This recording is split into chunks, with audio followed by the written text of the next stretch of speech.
Hi guys, I hope you're all off to a really lovely day. I hope your week is off to a really great week as well. Happy Tuesday. I'm Miss Bree, and first, before we get started, I would like for you guys to think about something new that you did this weekend. I will share what I did this weekend, something new. I went camping. I don't do it that often, but when I do get the chance, it's one of my most favorite things to do. So I did that with a couple friends, and it was so nice to be out. So I hope you guys are still able to get out right now and have some fun. And we're excited to have you back at school. Hopefully we get to go back in about a month or so. So that will be super fun. With that being said, let's go ahead and get started on this lesson. So today you guys are going to be learning about a different type of genre, a story genre, specifically a fable. You're going to be able to identify what a fable is, and you're going to determine the author's purpose and message of the story.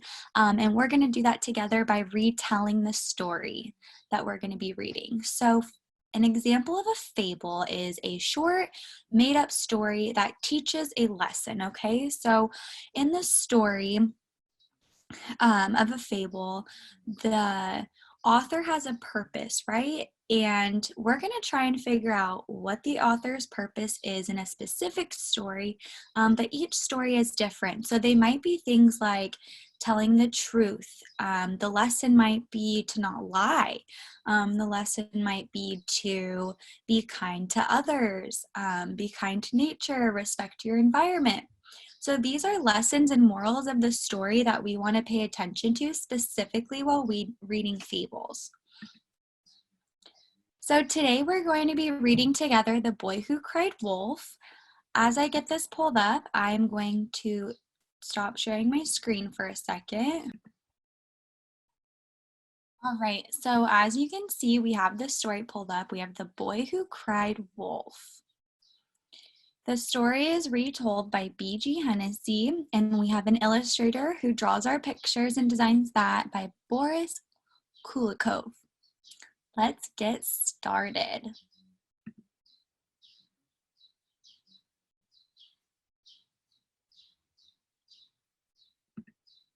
There once was a shepherd. I am so bored, he thought. All day long, all I do is watch sheep. All the sheep do is eat. Not only that, all they say is baa. Munch, munch, munch. Baa, answered the sheep.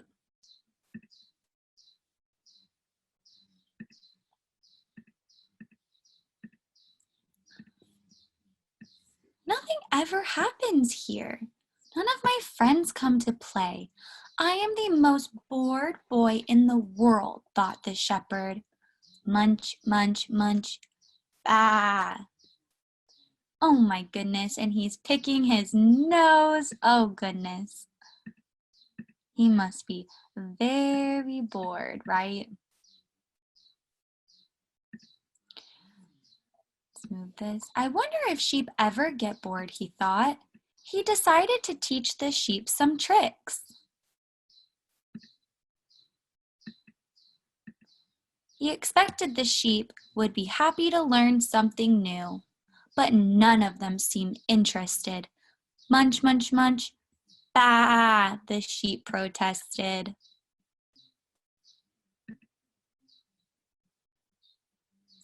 What I need is a little excitement, said the shepherd. Well, what would be exciting? I know, he said. The shepherd boy jumped up from under his tree in the pasture and ran all the way into town, yelling, Wolf! Wolf! There is a wolf after my sheep.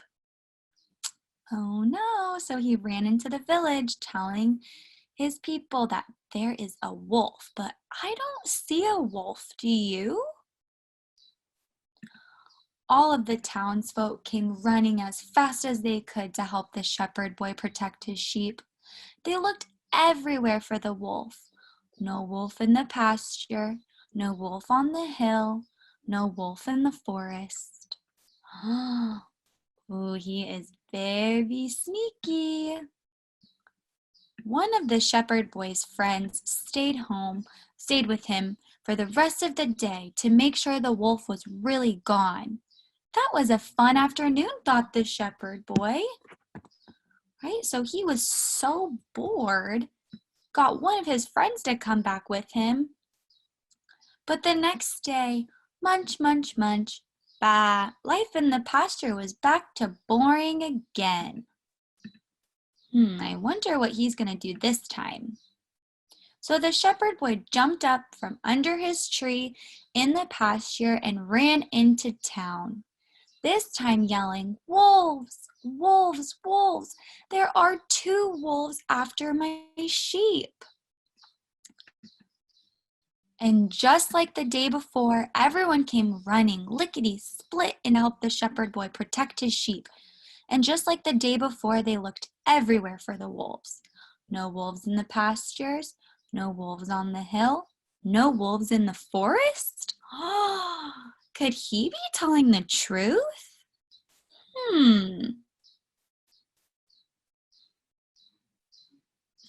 They must have run away, the shepherd explained.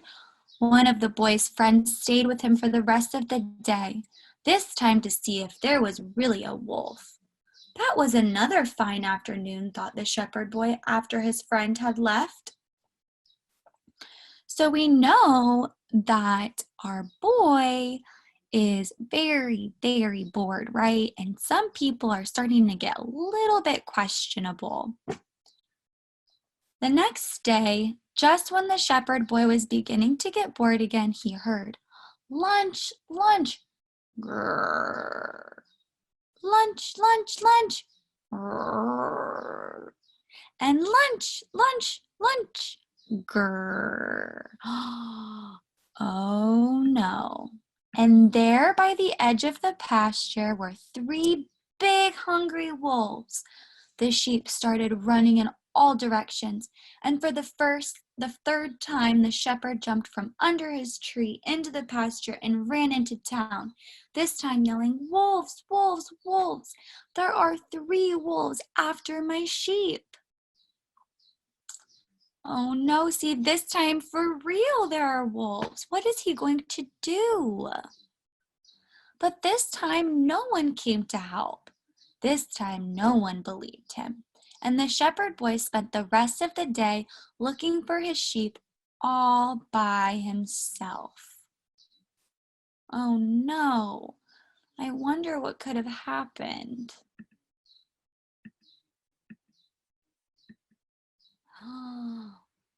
Oh boy. The end. Oh man, I love that story so much. It has such a good message. We're gonna go ahead and I'm gonna share my screen with you again here to continue on with our lesson. Okay, friends, so we're back. So together we're gonna brainstorm some ideas. You don't need any materials quite yet for our activity, but I want us to focus on brainstorming and talking all about details in the beginning, middle, and end of the story. And we're going to identify the main characters, the setting, and then, like I said, the beginning, middle, and end of the story. So before we get started on the beginning, middle, and end, let's first identify some of our characters, okay? So we know that the story is about a little boy, right? The shepherd boy. So he's our main character. We can also include some of our characters, right? We had 2 friends of the boys appear in our stories. And then we also had a town full of people. And then we also are going to include the sheep in our main character section. And we're going to also include the wolves, right? That was the biggest part of our story. So we covered the main characters. Now let's go ahead and cover the setting, right? So where did our story take place? Was our story in a city or was our story on a farm, right? So think about where our story took place. So for this story, it took place on a farm, right? The boy was in a pasture with his animals, and he did run into town, so we can include the town being part of our setting too. Now, with that being said, let's go ahead and get started. So what happened in the beginning of the story, right? So let's think about the boy. What did he do? In the beginning of the story, what do you remember? Did the shepherd boy run to tell a message? So he did, right? So the shepherd boy was feeling very bored in the beginning of our story, and he wanted to add some excitement to his day. So the shepherd boy thought, I'm going to run into my village and tell them that wolves are trying to get my sheep. Maybe to just bring some chaos into his life to make his day a little bit more fun. So how did the village react, right? Were the village caring? Were they, did they believe him right away? Did they not believe him? Did anyone question him? So think about that. Remember in the beginning of the story, a couple of times the boy went back to his village and the village wanted to help the boy, right? So some friends even ended up coming back with the boy to checking out to see if his sheep were going to be safe. So now we're going to move to the middle of our story. So now what did the shepherd boy do this time, right?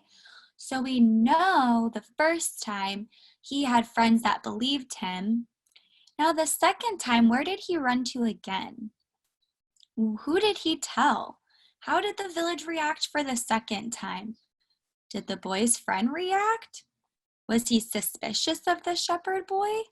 Right? Those are all questions that we want to think, and that's how we are able to evaluate our story to get closer to figuring out the message that our author is trying to tell us. So the boy this time ran to the village again, right? We're on day 2. He was having another boring day. And he was probably getting bored doing the same thing with his sheep every day. So he decided to go tell the village again that there were wolves. And this time we had one friend who seemed a little bit suspicious, right, of our friend, the shepherd boy. He came back, and what did he do? Did he come back and look for wolves? And did he find any wolves? Well, in the end of the story, we figure out, first let's go ahead and go over these questions. So what animals really appear this time, right? So we know in the middle of our story that for the second time, our friend, he got caught, right, by a friend. And I think we can both agree now that the shepherd boy was lying, and it's a never good idea to lie. So now for the third time, to make his day more exciting, what animals really appeared on his farm and ate his sheep, right? Because his sheep were all gone. So it was a wolf. You're right. So if you said a wolf, go ahead and give yourself a big pat on the back. So the boy was not honest, and this time the village didn't believe him because every time somebody went and looked back, they never found any wolves.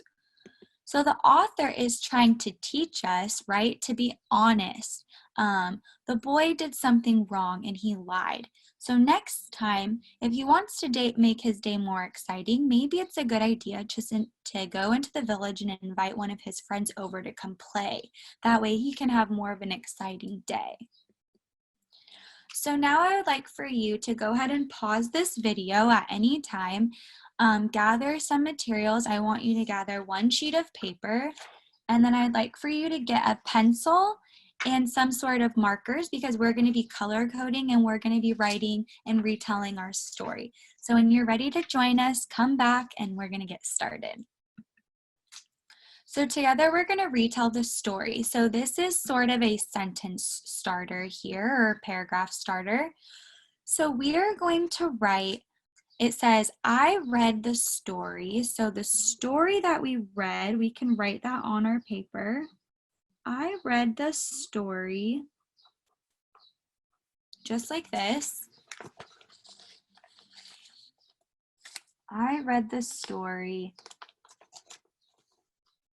What was the story of our, oh,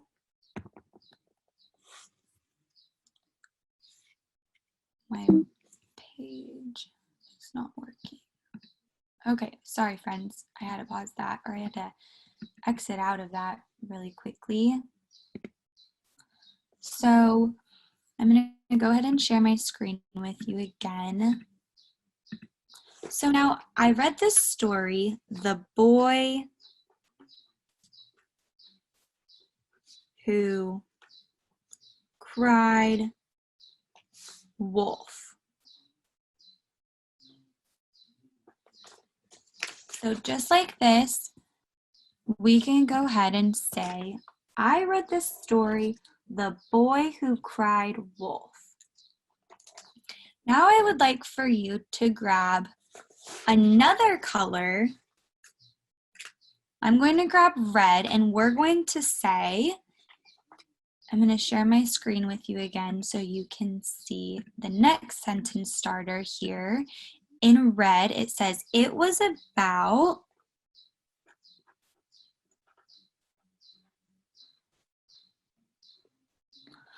So what was our story about? Let's just give one key detail, something that you thought was the most important thing in the story. So we can say it was about a boy who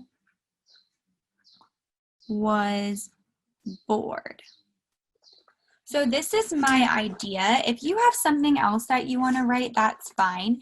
You could write the story is about a boy who is lying. You can say the story is about wolves, and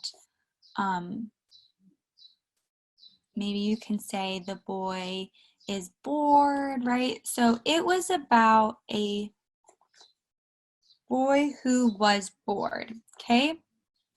We'll share my screen with you again. So go ahead and grab another color that you want to write with. So I'm going to grab green, okay? So the first thing that happened in this story, we can say first,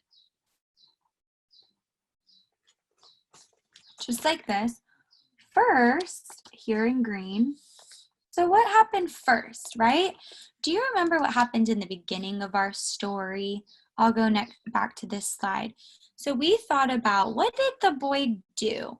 Did the shepherd boy run to tell a message, right? So we can say, first, the boy told the town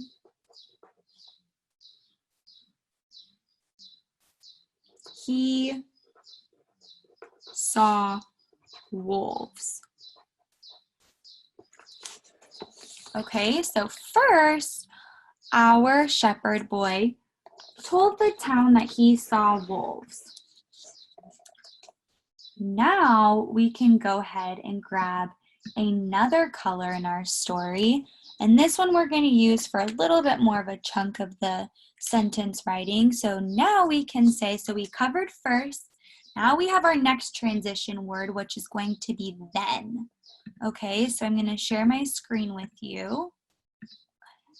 So then what happened? We can say then. So in the first part of our story, right, our boy went and told the village that he saw wolves. So we can say then the village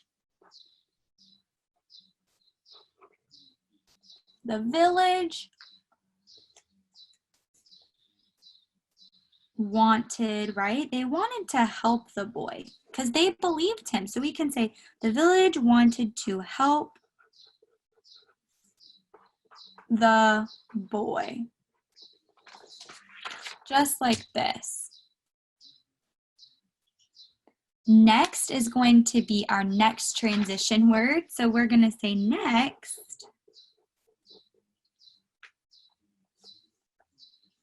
The boy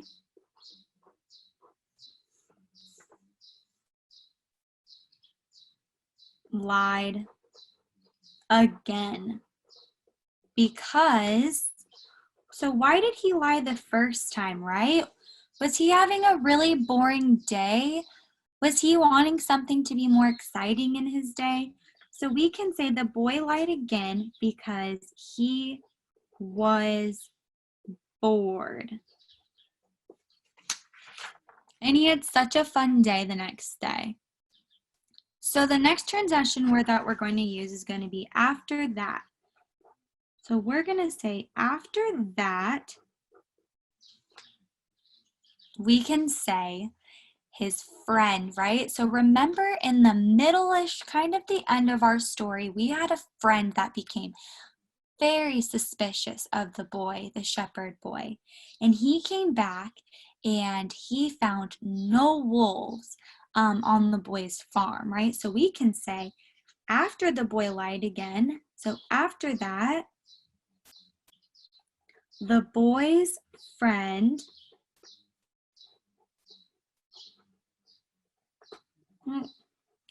became very suspicious, right? Suspicious means he was questioning the boy, right? There was no trust anymore because he's already said the same thing for the past 2 days. And on the second day, third day, right? The boy's friend was starting to think, are there really wolves? So let's go ahead and review first what we have before we continue writing. So it says, I read the story, The Boy Who Cried Wolf. It was about a boy who was bored. First, the boy told the town he saw wolves. Then the boy wanted to help the boy. Then the village wanted to help the boy. Next, our next transition word. Next, the boy lied again because he was bored. After that, the boy's friend became very suspicious of not seeing the wolves. So now we're going to move on to our next transition word. So go ahead and grab another color. I'm going to grab purple. And we're going to say in the end, comma, right? We use those commas for a break between, so it helps us speak. So we're going to say in the end. What happened in the end? There's a lot of different things that you can say here. So in the end, what animals really appear, right? Think about, was the boy honest? Did the village believe the boy this time? This is where you want to kind of talk about the author's purpose of that story, right? So give the author's message. So in this part, we can say, in the end, wolves ate the boy's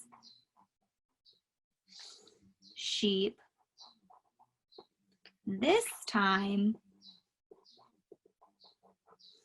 no one in the village.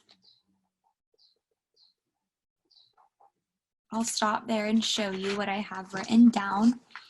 So we can say, in the end, wolves ate the boy's sheep.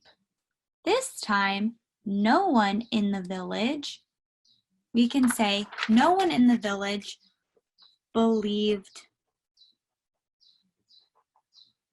the boy.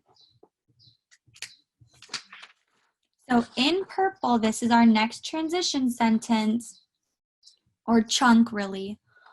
We can say in the end, right? That's going to be our sentence starter. In the end, wolves ate the boy's sheep. This time, no one in the village believed the boy. This part is not in my outline, but I want you to grab one more color, and I want you guys to think about the author's message, and we're going to state that here. So we can say the author is telling us, so in orange is my next transition chunk.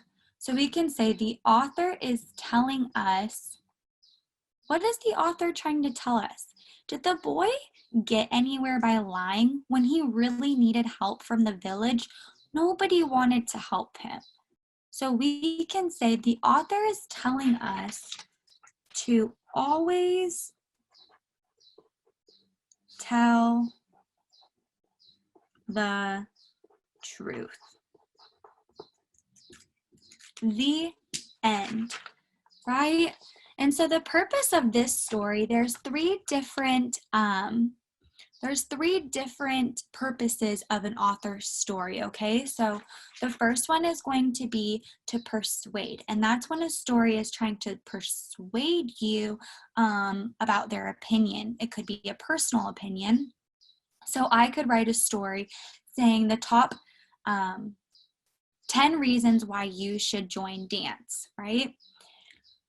The next one is going to be inform, okay? So this is when it's going to be stories that are all about informing you about maybe facts, maybe about space. This is going to be your stories that are going to be nonfiction.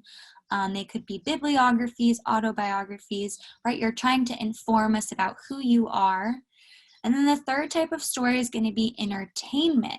So this one is just for pleasure of us to read, right? So if we want to feel happy before we go to bed, we can read a story that might entertain us.